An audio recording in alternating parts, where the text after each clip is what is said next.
সুপ্রভাত প্রহরী রাত্রিতে সৃজন সবই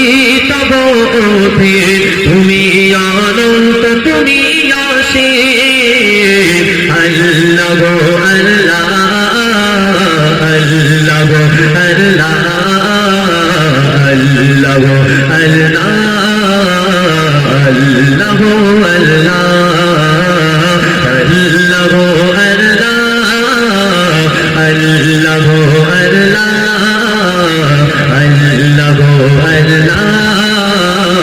আল্লাহ গো আল্লাহ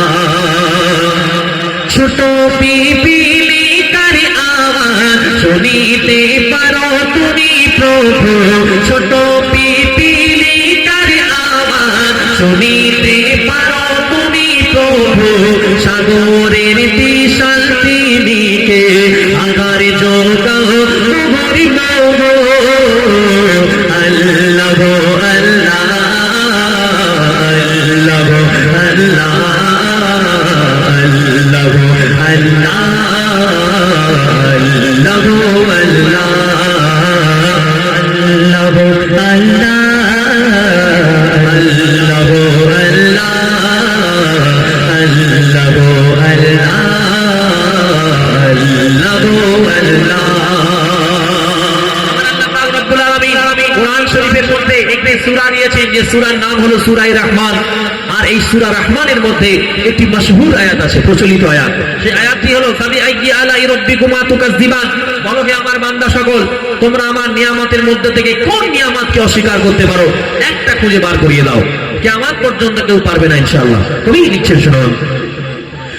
যখন যে কানে লাগবে যেটা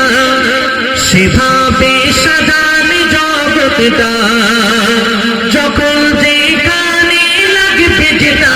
সেভাবে সাজানে জগৎটা জমিনের তলেতে পানে শূন্যে রেখেছ আকাশটা আল্লাহ গো আল্লাহ আল্লাহ গো আল্লাহ আল্লাহ গো আল্লাহ আল্লাহ গো আল্লাহ আল্লাহ গো আল্লাহ আল্লাহ গো আল্লাহ আল্লাহ গো আল্লাহ আল্লাহ গো আল্লাহ আল্লাহ পাক রব্বুল আলামিন তার শান মান মার্তবা এত পৃথিবীর যা কিছু আছে শুকনো থেকে ভারী ভিজে থেকে গরম নরম যা কিছু আছে পৃথিবীর মধ্যে যা কিছু আছে এই সমস্ত কিছুকে যদি এক পাল্লায় চাপিয়ে দেওয়া হয় পৃথিবীর যত মানুষ জিন ফেরেশতা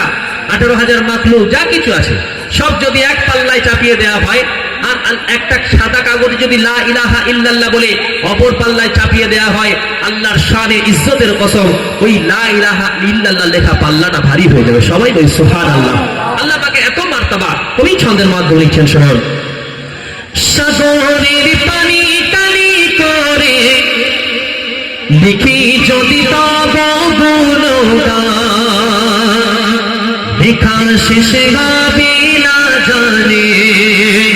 বলে আজ মজিবুল মালা সাগরের পানি টানি করে লিখি যদি তব গুণগান সাগরের পানি টানি করে লিখি যদি তব গুণগান লেখা শেষে হবে না জানে বলে আজ মজিবুল মালা আল্লাহ গো আল্লাহ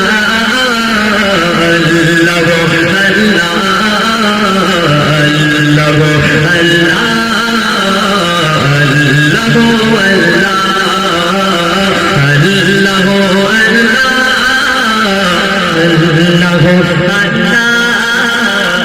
আল্লাহ গো আল্লাহ আল্লাহ গো আল্লাহ তোমার আসমান তোমার জমিন সুপ্রভাত প্রহরী রাত্রিতে তোমার আসমান তোমার জমিন সুপ্রভাত প্রহরী রাত্রিতে সৃজন সবই তব অধীন তুমি অনন্ত তুমি অসীম আল্লাহ আল্লাহ